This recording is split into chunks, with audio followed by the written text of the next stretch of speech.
Bon matin, bienvenue à cet atelier conseil du Badge Pro de mai, donc de mai 2021. Aujourd'hui, on parle de suivi. Donc, on a un 15 minutes très intense ensemble, donc j'espère que vous avez papier, crayon, comme à l'habitude, pour prendre vos notes. Et on vous demande de colliger. On vous suggère de colliger ces notes-là directement dans le même cahier tout le temps ou dans le même support numérique pour pouvoir là, avoir des choses à portée de main comme régulièrement. Donc, on va vous proposer des questionnements, des réflexions aujourd'hui et encore une fois, certaines astuces pour être un peu plus proactif. La proactivité, c'est une posture. C'est une posture de confiance, mais c'est une posture aussi de mouvement. C'est d'être dans le mouvement, puis c'est super important. Donc, les suivis, c'est le nerf de guerre au niveau de la gestion de son entreprise, autant avec les différentes parties prenantes, donc, autant avec les employés, les clients, les collaborateurs, les partenaires, etc. Donc, aujourd'hui, je vais me concentrer sur deux, trois éléments en lien avec les suivis de clientèle surtout. Mais dans les prochains mois, on va revenir sur les suivis, donc être proactif dans les suivis, mais avec les employés, avec les collaborateurs, puis aussi dans la prospection. Mais aujourd'hui, je veux qu'on regarde plus au niveau de la planification de votre entreprise. Si jamais vous avez des questions en cours de route, durant les 15 prochaines minutes, vous pouvez utiliser le chat comme toujours. Mon nom est Alexandre Vézina, entrepreneur conseil et cofondateur de la clinique. Alors, les prémices. Comme entrepreneur, on a tendance à être assez réactif à l'égard de nos suivis avec les parties prenantes, comme je l'ai dit tantôt. C'est un peu comme un cercle vicieux. Hein? Donc, on est débordé, on ne fait pas nos suivis adéquatement. Donc, au lieu d'avoir un axe proactif dans le développement, on subit ou on se laisse emporter par la vague. C'est un peu comme le hamster. Donc, parfois, on est comme un hamster pris dans notre cage, à tourner dans notre roue en rond. On pense qu'on tourne plus vite puis que les choses avancent dans le bon sens, mais finalement, on fait du surplace. Donc, gardez cette image-là du hamster en tête au niveau de votre entreprise parce que vous ne voulez surtout pas être cet hamster-là au niveau du développement de vos affaires. Donc, il faut anticiper, il faut revoir un peu notre façon de faire. Donc, il y a certains thèmes que je veux aborder avec vous, puis je vais vous donner un exemple.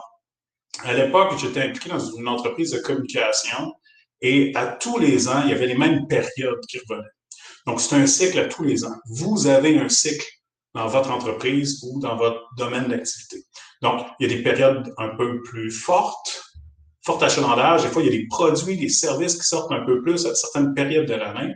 Et il y a d'autres périodes où est-ce que c'est des périodes creuses. Donc, ce que je vous recommande aujourd'hui, c'est d'identifier quelles sont vos périodes fortes dans votre année et quelles sont vos périodes creuses. Puis de vous faire un plan de match. Donc, de prendre 15 minutes pour établir, OK, vos périodes fortes au courant de votre année, de 1, sont à quel moment? Donc, est-ce que c'est au mois de décembre? C'est quoi les produits qui sortent, etc. Puis de revenir en arrière. Donc, de travailler de façon stratégique. C'est-à-dire, j'ai une période forte. Donc, quand je vous parlais de l'entreprise de communication, à tous les ans, il y avait la fameuse saison des cartes de Noël. Donc, au niveau des communications graphiques, l'impression, etc. Donc, les cartes de Noël, c'est le point de départ. Donc, il faut qu'ils soient livrés aux clients. Exemple, à la fin du mois de novembre, ou c'était au début de novembre, je pense. Donc, pour pouvoir le faire, mais il y a un temps de production. Donc, il fallait se donner au moins un mois d'impression, de conception. Donc, ça veut dire qu'il fallait qu'on aille les commandes quand? Au mois d'octobre.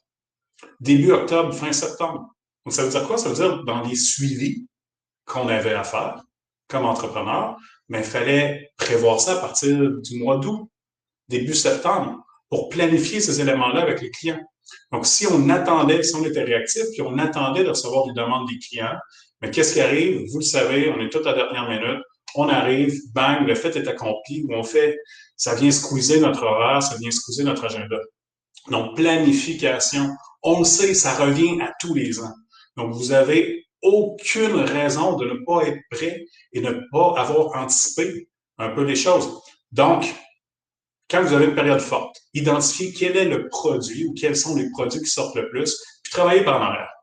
Donc, revenez en arrière pour prévoir un peu plus combien de temps vous devez planifier les choses, puis à quel moment vous devez relancer vos clients ou faire des suivis un peu plus précis dans vos communications, dans vos publicités, sur les médias sociaux, etc. Donc, il y a un point de départ. Donc, il ne faut pas attendre que les choses se passent ou être pris dans cette période forte-là ou dans une période creuse. Il faut prévoir, il faut anticiper. Donc, ça veut dire quoi? Ça veut dire que vous le savez, si vous avez ce genre de période-là, 3 mois avant, vous avez déjà prévu à votre agenda un moment pour pouvoir préparer ça. Des fois, vous avez déjà vos publicités, votre marketing qui peut être fait, ou encore vos relances clients.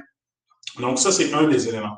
Donc, période forte ou période creuse, vous devriez toujours vous poser les questions suivantes. Que pouvez-vous faire de mieux pour être préparé? Donc, justement, à quel moment vous devriez vous préparer pour pouvoir affronter cette période forte-là ou encore cette période creuse-là?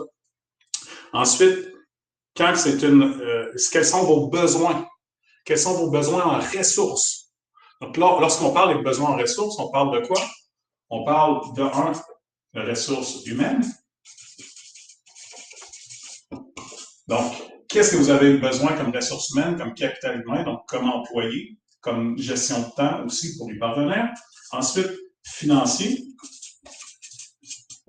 Exemple, si vous avez donc les moyens financiers, si vous avez une période creuse, vous savez que vous risquez d'avoir besoin d'un peu plus d'argent durant cette période-là.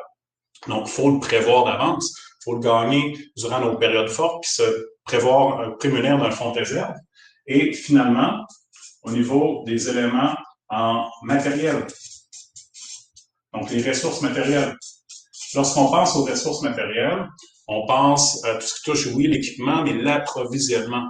Qu'est-ce que vous avez besoin? Donc, y a-t-il du stock, de l'inventaire, de la matière première que vous devez avoir pour pouvoir passer au travers de ces périodes fortes? Exemple, une chocolaterie, il ne faut pas qu'il achète son chocolat à la dernière minute pour Pâques. Donc, c'est pas à la mi-Pâques, pas à la mi-Pâques, mais à la mi-mars qu'il faut prévoir ça. Il faut le planifier, il faut le prévoir d'avance. Quand vous avez un commerce de détail qui a de la revente à faire, bien souvent, c'est prévu des fois 6 mois, des fois 1 an d'avance au niveau des commandes. Donc, il faut planifier, il faut anticiper aussi en fonction de votre historique. Donc, en fonction de l'historique que vous avez passé. Puis là, il y a une astuce que je veux que vous preniez absolument en note pour tous ceux qui travaillent avec des entreprises. De un, vous devriez planifier des entretiens avec tous vos excellents clients, donc le 15 à 20 d'excellents clients que vous avez, au moins une fois par année. Une fois par année, juste discuter, échanger. Mais l'astuce est la suivante. Dans un souci de planification des ressources pour bien accompagner ou pour bien servir votre client. Le prétexte, c'est ça. Donc, vous voulez discuter avec vos excellents clients au moins une fois par an. D'un. De deux, la façon de l'aborder, puis c'est vrai. Donc, c'est pour pas réagir, donc pour planifier votre prochaine année. Planifier les prochains projets, les besoins de vos clients, puis vous assurer d'avoir les ressources disponibles pour pouvoir aider, pour pouvoir accompagner, pour pouvoir servir finalement vos excellents clients. Donc, vous planifiez l'entretien. Puis vous pouvez le faire aujourd'hui. Là. Vous le savez quand est-ce, quel est le moment de l'année. Des fois, il y a des périodes creuses que vous devriez le faire. Des fois, en fonction de vos clients aussi, il y a des périodes un peu plus fortes ou un peu plus creuses que vous devez identifier, que vous devez travailler avec ces paramètres-là. Donc, planifiez les entretiens avec tous vos clients d'importance au niveau de votre entreprise ou certains clients que vous aimeriez développer encore plus finalement. Mais pas n'importe qui, vos clients que vous avez déjà entre vos mains. Donc, prenez ça vraiment en note, puis passez à l'action. Donc, si vous planifiez, puis vous planifiez les entretiens, donc ça ne veut pas dire que vous allez discuter avec votre client la semaine prochaine. Planifiez pour plus tard. Donc, planifiez déjà vos rencontres, vos rendez-vous avec vos importants clients à des moments stratégiques au niveau de votre entreprise. Ça, c'est si vous avez des entreprises comme clients. Si vous avez des particuliers, mais c'est un peu la même chose. Il y a certains clients où vous pouvez faire des groupes de clients. On sait qu'il y a des boutiques de vêtements, de commerce de détail qui utilisent souvent cette astuce-là avec des offres clients VIP, donc des soirées spéciales de présentation de produits. Mais ça peut être à peu près la même chose. On peut le faire virtuel, mais vous pouvez le faire aussi pour votre entreprise, peu importe votre domaine. Il y a toujours une façon d'ajuster ça pour créer un groupe de clients spéciaux dans votre entreprise puis leur proposer des primeurs. Donc, vous planifiez ces éléments-là déjà d'avance. Puis grâce à la technologie, présentement, vous pouvez enregistrer et rendre disponibles finalement vos présentations privées à vos excellents clients. Donc, ça donne un prétexte d'effectuer un suivi aussi avec eux autres, puis de leur proposer de la valeur ajoutée, leur proposer des éléments qui vont leur permettre de vouloir revenir chez vous, de vouloir revenir finalement au niveau de votre entreprise. Donc, des exclusivités, des primeurs. Les clients aiment toujours ça, que ce soit des entrepreneurs, des propriétaires d'entreprise, des entreprises ou encore des particuliers. Donc, les gens se sentent spéciaux, mais vous devez le planifier. Donc, un des défis qu'on vous donne ce mois-ci, c'est de prendre votre prochaine année, de décortiquer, donc d'analyser quelles sont vos périodes fortes et quels sont vos besoins en différentes ressources pour ces périodes-là, et finalement revenir en arrière, comme je disais. Donc, si vous avez un événement euh, dans le temps, disons au mois de septembre, donc quand est-ce que vous devez vous préparer ou faire vos relances, vos invitations? Donc, revenir en arrière pour déterminer à quel moment vous devez planifier tous vos éléments, puis programmer vos choses aussi. Donc, planification, planifier des entretiens avec vos bons clients ou des séances VIP, etc., pour leur proposer finalement des choses pour votre entreprise. Si vous avez des questions, n'hésitez pas. Donc, ça, c'est super important. Donc, quels sont vos besoins en ressources, vos périodes creuses, ceux qui ont des périodes creuses? Est-ce que c'est souhaité ou non? Si ce n'est pas souhaité, regardez pour arriver avec une offre complémentaire. Ça peut être des offres exclusives uniquement pour cette période-là. Mais attendez pas d'être dans votre période creuse. Vous devez le planifier. Vous devez l'anticiper. Vous devez commencer à y réfléchir longtemps à l'avance. Regardez ce qui se fait ailleurs. Il y a peut-être des complémentarités, des offres, des partenaires. Si vous vous rappelez, on a jasé il y a quelques mois des partenariats qui peuvent venir combler certaines périodes ou offrir une valeur supplémentaire à vos clients durant ces périodes-là pour vous assurer d'avoir une continuité de communication, une continuité d'offres, finalement, pour vos clients. Puis de temps en temps, quand on parle de planification, de suivi, juste de fournir de la valeur ajoutée à vos clients, donc de leur prouver que vous vous préoccupez d'eux, peut faire toute la différence. Donc, une petite entreprise, il faut miser sur des avantages distinctifs et la proximité, la relation, la collaboration qu'on a avec nos clients peut faire toute la différence. Donc, entretien annuel avec tous vos excellents clients. 1. 2. Cherchez à effectuer peut-être des groupes de clients VIP pour ceux qui sont dans les domaines plus avec des particuliers, avec des consommateurs directs. Souvent, on parle de B2C. Donc, cherchez à faire comme de créer des groupes pour pouvoir créer un engouement aussi en lien avec votre entreprise, puis profiter de certaines périodes, de moments de l'année pour leur proposer quelque chose à valeur ajoutée. Et finalement, toujours, et je dis bien toujours, prévoir quelles sont les étapes de suivi dans vos échanges, dans vos discussions avec votre clientèle. Donc, dites-leur, mentionnez-leur. Donc, si vous planifiez un entretien, après l'entretien, c'est quoi la prochaine étape? Quand est-ce que vous allez relancer le client?